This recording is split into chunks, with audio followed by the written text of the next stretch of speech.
Hi Shwag, hi Jim. Welcome to ETimes. So let me welcome the Rocket Boys on ETimes for the first time.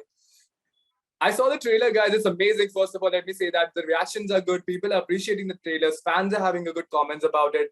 Let me check this excitement here. How excited are you guys to start with? Let's start with that first. Equal measure of excited and nervous. All right. Yeah, I'm pumped, man. Yeah, sorry. Go ahead. I thought you were done. No. I was done. I paused for too long. I'm just saying that we poured so much. Picked up some of my skills or pausing skills. We poured so much hard work and love into this show over a year, even longer. And for the creators and writers, I imagine even longer than that. So, there's that excitement for it to release, and there's also a nervousness of like, I just hope it reflects the hard work and love we poured into it, because we poured up buckets of it. Yeah, man, it's great. We worked really hard, put in a lot of honest effort, and I'm hoping that people see that. So over a period of more than 1 year, we consistently worked on this. Now it's going to be out. Of course, there's excitement and there's a lot going on in my head. Looking forward to how people receive it, how the audience see it. There's a lot of things. It's a story. It's a personal story. A lot of things that one has done is like it's a lot of personal. It's always like self-involved. So that is also something I'm looking forward to. What one has done, brought forth the things that the choices you have made as an actor. And it's a very relevant story. It's a story about people that have contributed immensely towards so many things.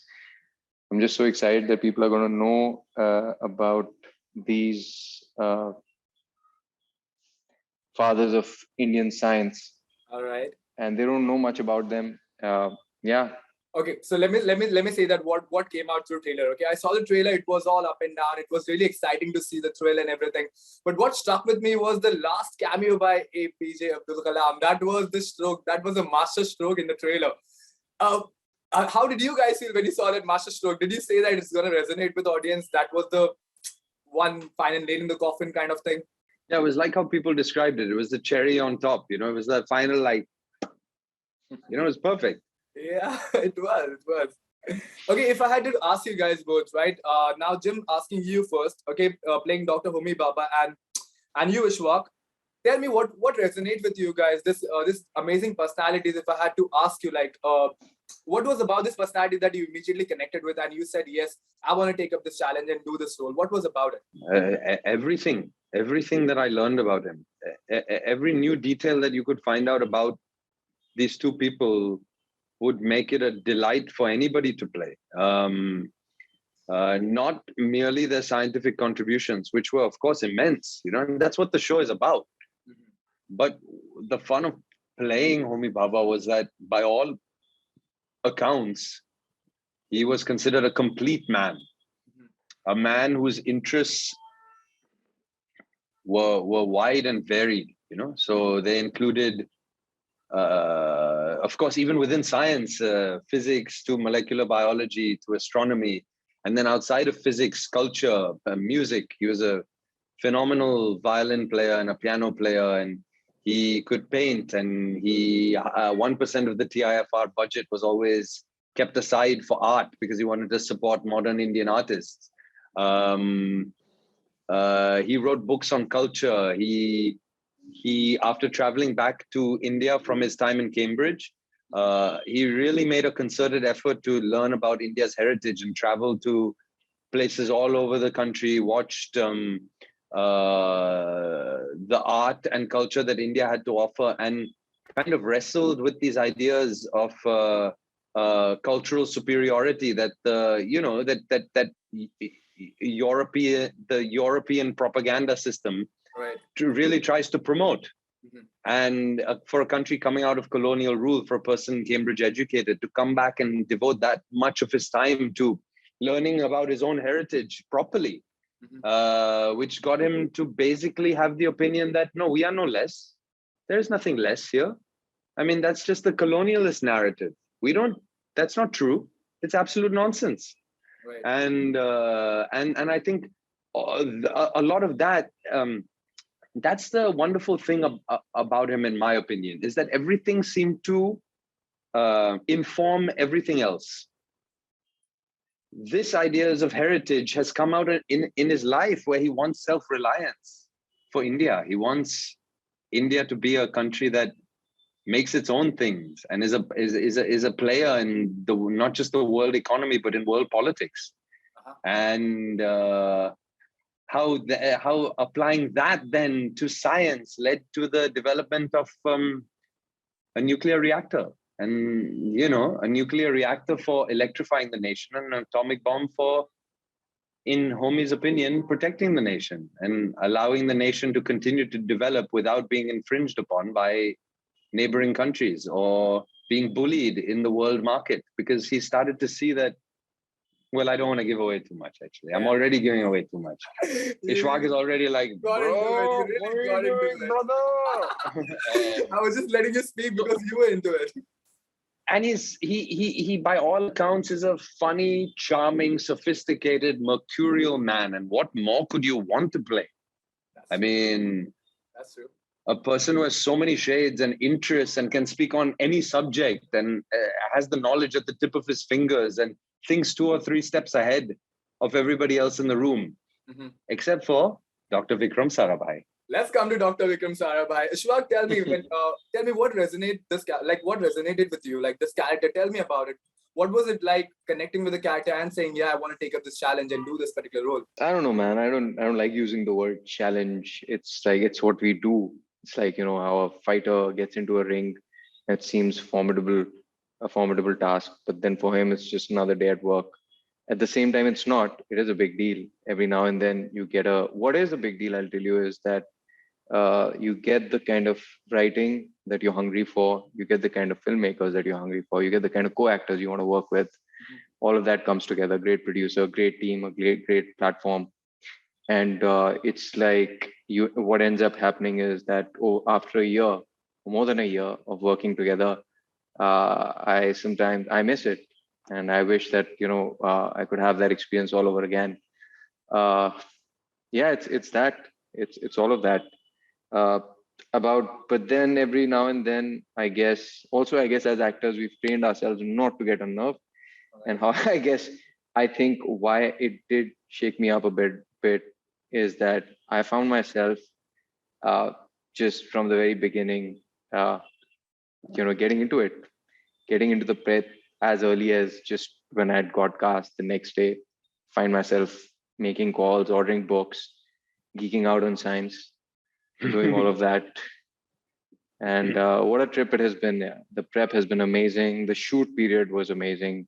Getting to know all these people. I don't think I'd ever worked or even knew anyone from the crew, the cast, the filmmakers, including Mr. Nikhil Advani, Sid, the guys at Sony.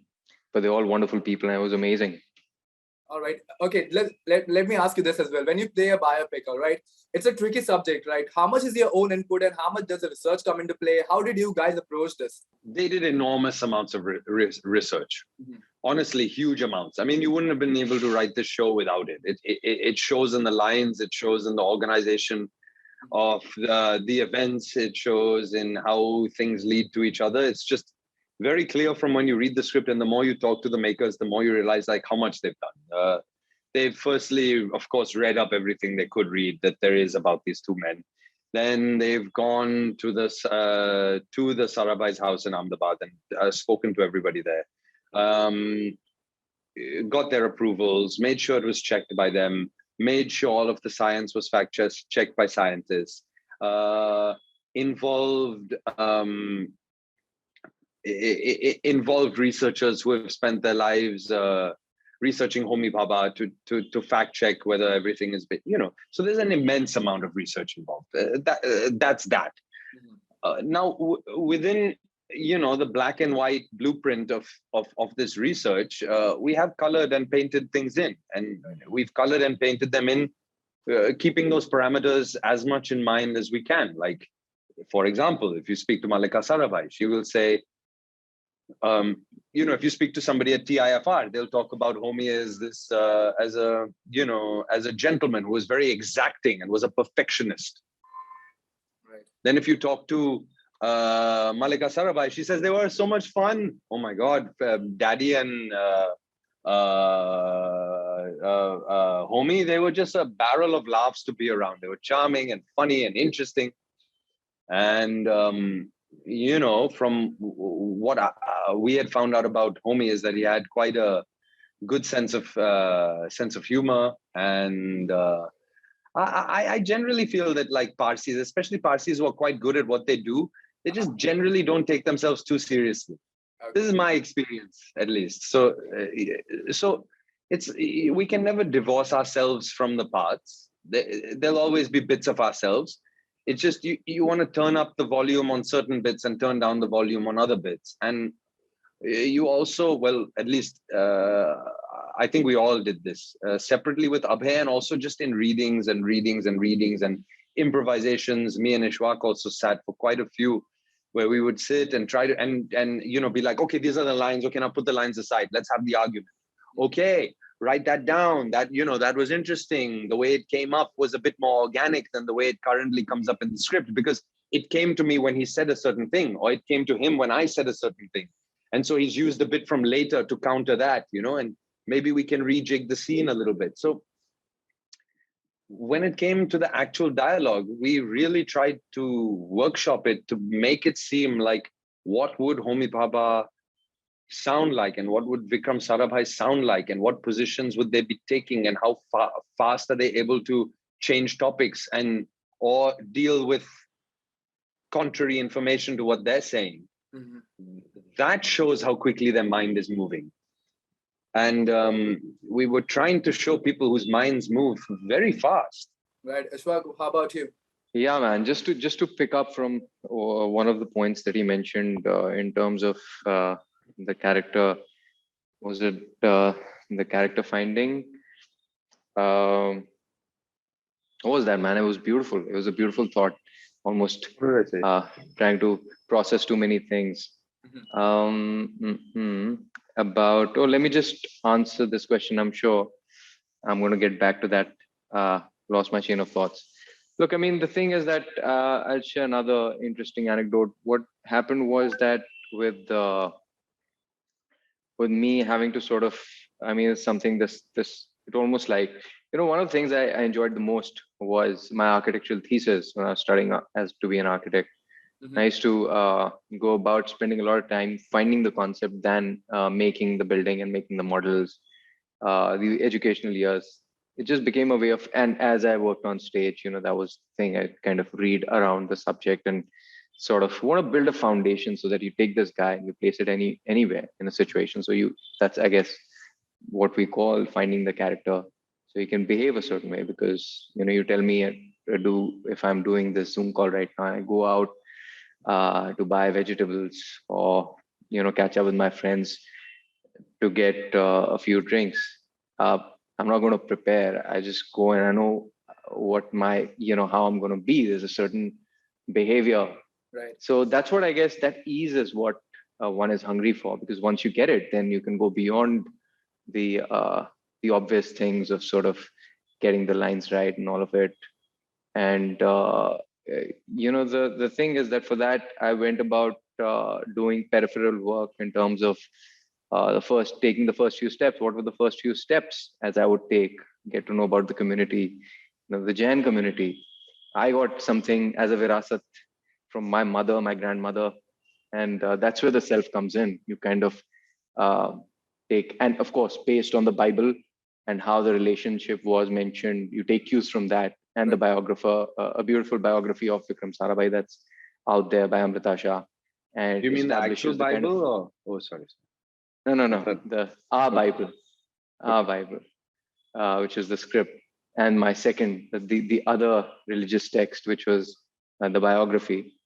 And that keeps sort of dabbling between that and going to this sort of, it would send me to all these places, whether I was picking up a book on Jainism, as it suggested that he was interested in spirituality and religious person and what he could have imbibed from that. And there are cues in the script and the biography that what it was that he got from all these places, or what he got from Gandhi, what he got from Tagore, or what inspired him to be a man of science, and a certain stream of science. I did all this work. I call it peripheral, but it is equally integral. But just for the sake of sort of making it, keeping the discussion simple and kind of making myself intelligible. But I'd go back to Abhay with notes, and he'd be like, "Yeah, it's there. Yeah, I know. He said this." I said, "He said this, and this happened, and this," and then he had more to add to it. He's like, "And also that also happened." So he'd done enormous amount of research. I don't know how much time he spent, whether it was months or years. And so did Mr. Advani. They knew about the subject at a very granular level. Yeah, man, but the self comes in because I'm the one finally making those choices. True. I'm piecing the puzzle together. Okay, so let's talk about OTT as a platform as a whole, right? In past few years, we are consuming content like never before. Okay, people are consuming content like it's out there, and people are just relating to the content, connecting to the content. I want to know, this OTT platform, as an actor, what liberty does it gives you? I don't see it as a different medium altogether. While there's nothing similar about it from the previous medium that existed. Right. But I've always seen, honestly, as an actor, and this is the first thing that I'm going to say. Might be a flip side to it, and there is.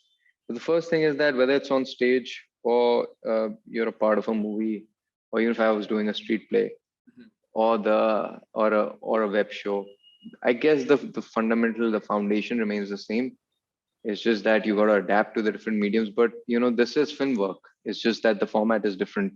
It's a lot more meaty. There's a lot more to do, which is, I think, phenomenal. That's the one thing that sort of, for me, is a big difference between what was happening, what I was doing 5 years before, and what I'm doing now.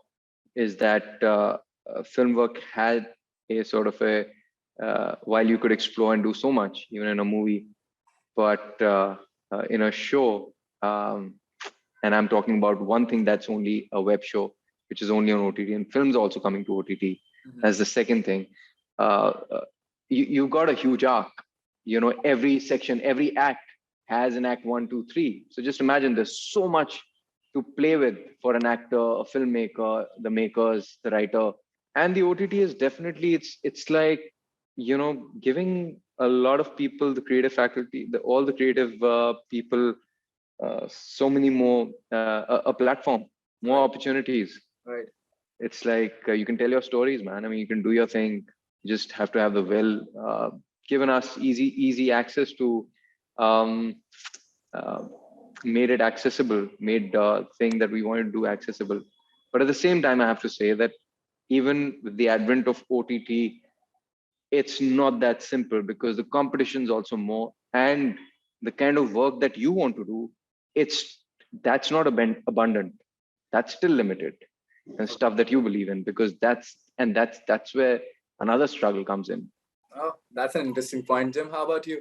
I think storytelling is simply a function of time. So the longer you have, the more detailed story I can tell. Not necessarily emotionally detailed, not necessarily, but literally more detailed. So you have more time in a web show, so you can show different sides of the character easier.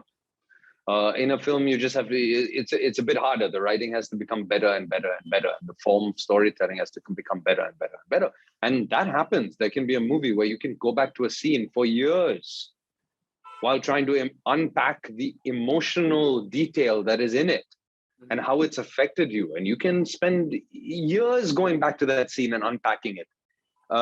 So I'm not saying that, time is the only way to give detail. I think films very, very richly can detail a character.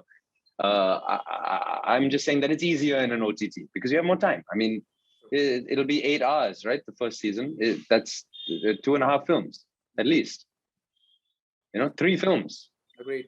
If it's a 2-hour film, 4 films. It's humongous. So so because you have that amount of time, you don't necessarily have to do all the acting in the first in your few scenes. You can space it out a bit easier and a bit stronger. I do still think that long form storytelling is a newish form, and people are still learning how to do it in a very good way. I think like the short form, a short film is like writing a short story. A novel is like a film, and a trilogy is like a web series with many seasons. So I think that they require different skills, and people are still experimenting with the form and how do you tell a long form story, and what is a cold open, and do you have a cold open or not? Do you always leave cliffhangers? Do you not? Do you put that little bit at the end of the credits? They're still experimenting with the form of what you can do with it. So I think that's really exciting, and I hope that people get more and more creative with how we traditionally tell long format stories. But thank you so much for talking to me, guys. It's amazing. We are looking forward to Rocket Boys and looking forward to see you guys doing good in that. Thank you so much. Thanks, man. Wonderful catching up. Thanks. Bye-bye. See you, Shwanky. See you, Jim.